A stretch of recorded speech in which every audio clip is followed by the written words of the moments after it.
All of these people posting like, oh, my revolutionary cutting diet, 2,000 calories. Dude, Angus Barbieri mogs all of you. My guy went 382 days without eating and got diced, dude. Like, absolutely diced. So what are we here for today? Like, is this a valid weight loss method? What actually happens to your body?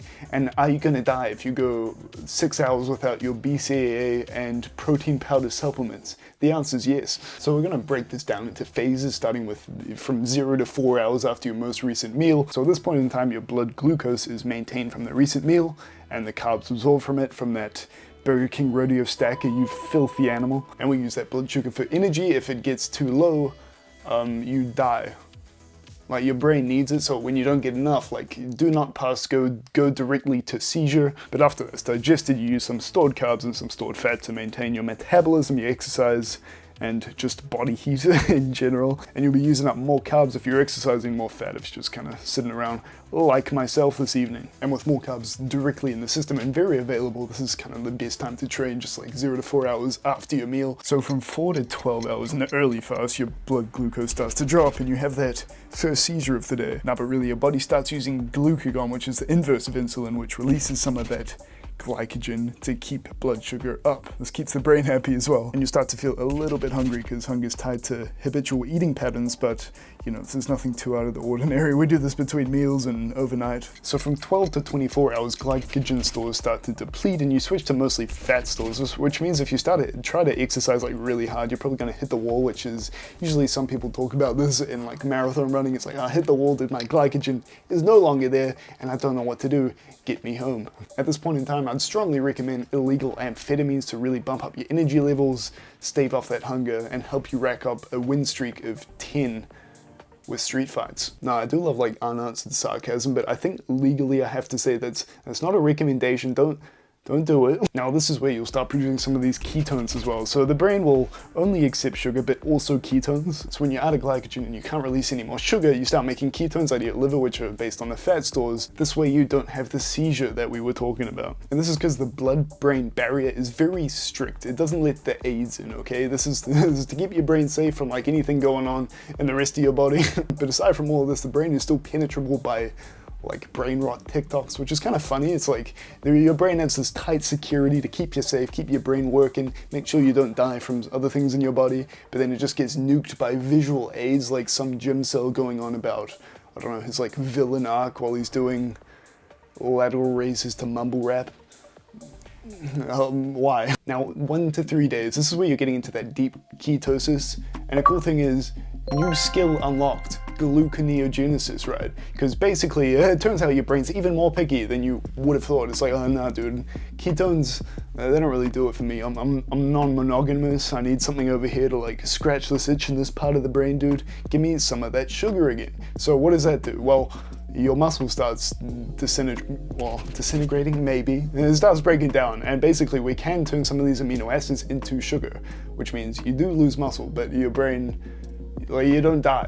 At this point in time, the hunger will stabilize, and there's a bit of variation as to how people feel in this like deep fasted state. Some people are like, oh, I feel really mentally clear once the hunger goes away. Some people get that like keto flu when they haven't had any carbs for a long time. And then moving past 3 days is like the extended fasting where your protein conservation mode kind of switches on. It's like, okay, well, we're burning up all this muscle trying to, you know, make new glucose, so let's be a bit careful here so we don't look like a kid with polio. And of course, ketones continue motoring away. You burn up fat stores to use for energy, and this kind of just goes on indefinitely until you run out of muscle and or fat, and then you die. If you are enjoying, please be sure to drop a like and consider subscribing. It's free, helps me out, and if you do, I'll get Angus on the podcast. So what are the risks here? Well, as I said before, you kind of just die eventually. Like, your organs have this called visceral fat around it, which is kind of the last to go, and if that starts going, your organs start to fail as well. If your muscle is all broken down, it'll start ripping into cardiac muscle, your heart, and then you get heart failure. So it's kind of like, well, where are we going here? Are we going to die by fat shortage or muscle shortage?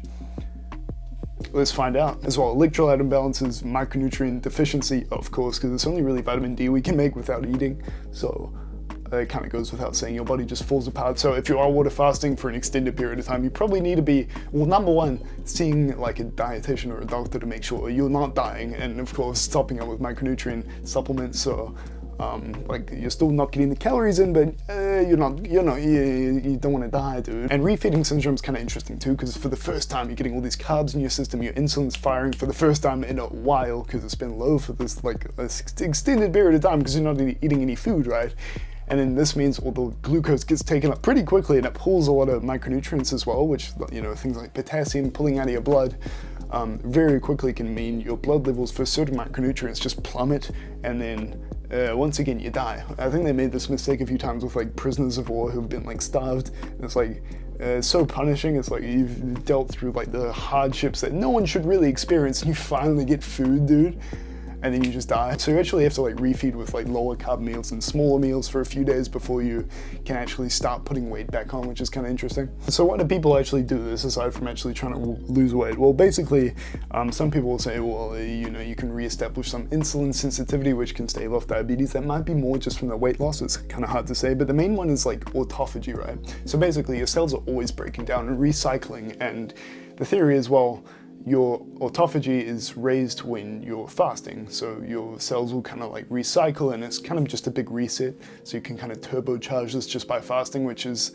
the reason some people do it. It is probably more proven than some of the other side effects of fasting, and some people just do it as like a mental challenge, which is kind of fair enough. But as for Angus, like, what a Chad, dude. He was like, dude, I'm sick of being fat, I want to be 180 pounds, so he didn't eat for over a year, and then he was 180 pounds, and he was like, yeah, all right, I guess I can eat again.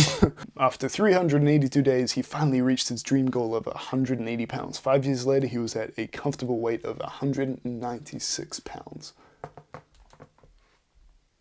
What a weapon. Yeah, hopefully this is somewhat interesting. Disclaimer, don't do this without some sort of medical supervision, and don't do it for too long. But if you did enjoy, there's some more videos there. I will see you next time.